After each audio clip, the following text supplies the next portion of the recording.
తెలంగాణలో తక్కువ ఫీజులతో high quality results ఇస్తున్న ఏకైక సంస్థ తిరుమల్ ఐఏఎస్ ఇన్స్టిట్యూట్. అడుగడుగున అడ్డంకులు, ఎన్నో సవాళ్లు, ప్రతికూల పరిస్థితులు అన్నీ దాటుకుని స్పాట్కి వెళ్లిన అవే ఆటంకాలు. ఎస్ఎల్బిసి టన్నెల్లో చిక్కుకున్న 8 మంది మృతదేహాలు ఇంకా బయటకు రాలేదు. రెస్క్యూ బృందాలు విశ్వ ప్రయత్నం చేస్తూనే లోపలి పరిస్థితులు మాత్రం దారుణంగా ఉన్నాయి. అతి కష్టంతో అత్యాధునిక పరికరాలతో శుక్రవారం కార్మికులు చిక్కుకున్న ప్రాంతాలను గుర్తించారు. దీంతో శనివారం వారి బాడీలను బయటకు తీస్తారని అంతా అనుకున్నా సాధ్యం కాలేదు. 3 మృతదేహాలు దొరికాయని వార్తలొచ్చాయే తప్ప మృతదేహాలు మాత్రం బయటకు రాలేదు. టీబీఎం మిషన్ ముందు 4 మృతదేహాలు బురదలో 3 ఫీట్ల లోతులో ఉన్నాయి. మిగిలిన 4 మృతదేహాలు యంత్రం కింద ఉన్నట్లు తేలింది. మిషన్ ముందున్న 4 మృతదేహాలను యంత్రాలతో కాకుండా మనుషులతో వెలికితీసే ప్రయత్నాలు చేస్తున్నారు. సిమెంట్, నీరు కలిసి 3 మీటర్ల మందంతో కాంక్రీట్గా మారిన ప్రాంతాన్ని డ్రిల్లింగ్ చేసే వైబ్రేషన్తో ఎక్కడ పైకప్పు కదులుతుందననే భయంతో మనుషులే తవ్వకాలు చేస్తున్నారు.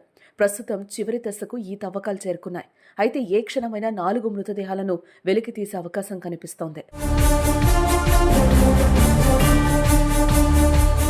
ప్రస్తుతం టన్నెల్ వద్ద 9 రోజులుగా రెస్క్యూ కొనసాగుతోంది.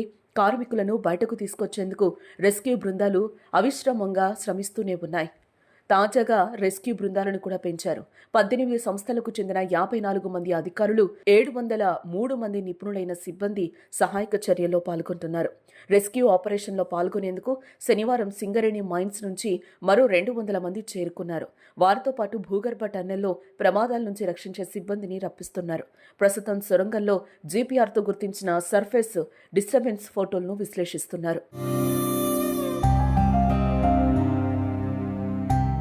టన్నెల్ లోపల 5 మీటర్ల వరకు పేరుకుపోయిన మట్టి, రాళ్లు, ఊట నీళ్లతో బురదగా మారి అడుగు తీసి అడుగు వేయడానికి కూడా వీలు కావడం లేదని చెప్తున్నారు.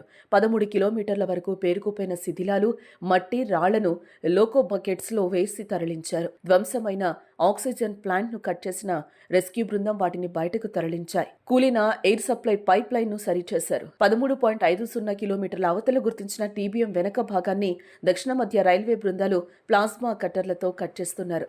కట్ చేసిన విడి భాగాలను బయటకు తరలిస్తున్నారు.